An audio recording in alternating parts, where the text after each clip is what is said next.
sit in a Department of Geography and Planning, and I've been surrounded by critical social scientists for many years, and they often point to neoliberalism as the driver of this massive economic and political transformation we've seen in the last 40 years. One of the things that your book does is remind us about the role of organizations. And since this talk is brought to us by the Rotman School of Management, can you speak a little to the study of organizations and why it hasn't played a more dominating role in this conversation? Yeah.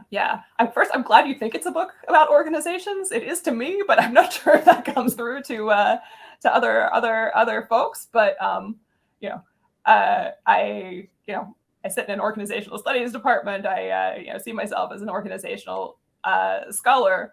But I see labor through the whole thing. It's all subtext, right? But it's all there, right? Yeah. But that's a great question, right? Why economists and not organizational scholars or somebody else in this space? And I do think, right, because I think sometimes about, well, what would the alternatives have been? And I think it's not that hard to imagine a world in which things played out differently somehow, so that it wasn't economists specifically who ended up playing the influential policy role that they did. But I think you would have gotten some kind of rationalization process happening in the federal government regardless. And so, I think, that's something that probably happened in other countries as well. But I think, so I think to some extent you can imagine an alternative where you get a big expansion of the federal government in the 1960s.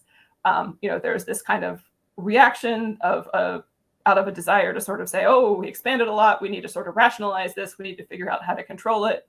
And maybe you bring in other people who are expert at rational management of organizations, and they're really the ones who end up being in charge. So I do think you can sort of imagine that happening. I think empirically, my best answer is just that economics has quite a long history of ties to the policy spaces. And, I think this predates even kind of contemporary, if you want to call it neoclassical economics for want of a better word. But if you sort of go back to the 1930s and earlier, you look at the institutional economists who were doing quite different work. They already had a lot of ties to government, and they built a lot of institutions that drew those connections between academic economics and policymaking. And those connections, because they had already been there, had been built upon for 50 years already, were kind of an easy space for these connections between academia and policy to continue to develop. So I think in some ways, economists were already relatively well positioned to be influential in policy spaces. And if you think about organizational scholars who are in management schools, they tend to be more oriented toward the corporate world, towards management of large firms. And there are organizational approaches within public administration, of course. So, that's another space where you see organizational research. But those are the folks who economic reasonings really sort of squeezed out in the 1960s and 70s. And so, they kind of stayed present to some degree, but came to play sort of a secondary role within policy schools, and I think also within policy making more generally too. So it's an interesting counterfactual to think about, though. Yeah, it is, and if the institutional economists, in my field were very powerful, the Appalachian Regional Commission, for instance, was sort of the path not taken in regional planning, and so it's interesting to think about what would have happened if we'd continued down that route.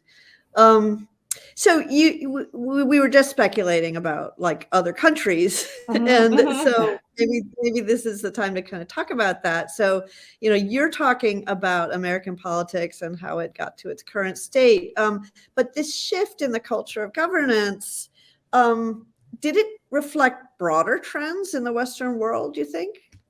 Did it happen in Sweden? I think different versions of this happened in a lot of places, but it looks fairly different in terms of how it plays out in different locations, right? And so maybe this is kind of also building on that distinction between these broad pattern trends towards rationalization in government and what exact form that takes in different national configurations, right? And so I think there's a way in which the way it happened in the US is really important for other countries, both because it happened relatively early. I think a lot of the stuff that was happening in the 1960s, early 1970s in the US, then in the following decade, was spreading out to a lot of other locations as well. But there's also ways in which some of the kinds of rationalization that are a little bit analogous in other countries economics doesn't play quite the same role in them. And so, I think of like new public management, for example, as the one that immediately comes to mind, where, it's this collection of ideas that sort of are about, they value kind of choice and competition and they're kind of, the language they use is sort of consonant with economics, but it's got a much looser connection to the economics discipline than the stuff that I talked about here. And so even though it's got some of that same taste of rationalization, I think the connections are more distant in that space.